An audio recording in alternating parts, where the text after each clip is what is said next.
जर एखादा शेतकरी नाही तर काही शेतकरी असतील जे सोयाबीनसाठी भांडतात, कपाशीला चांगला भाव मिळावा यासाठी भांडतात, त्याच्याच बरोबर आता अतिवृष्टी झाली, 1,60,000 हेक्टर पाण्याखाली गेली पिकं. कोणाची गेली?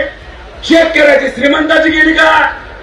आणि मग अजूनपर्यंत किती वेळा आम्ही आवाज मांडून सुद्धा हे सरकार ऐकत नसेल आणि उद्या जर या शेतकऱ्यांना वाटलं आमच्या सगळ्यांच्या हक्कासाठी या सरकारकडनं एखादी योजना नाही तर मदत जर आम्हाला मागायची असेल, आम्हाला आंदोलन जर करायचं असेल तर आजपर्यंत ते आंदोलन आपल्याला करता येत होतं. पण हा कायदा आल्यानंतर ते आंदोलन आपल्याला करता येणार नाही.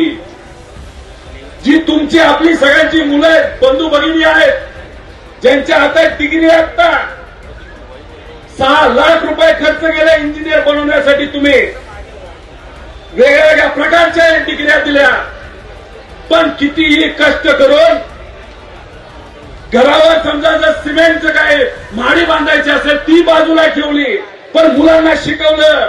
गाडी घ्यायची होती जे स्वप्न बाजूला ठेवलं, पण मुला मुलींना शिकवलं.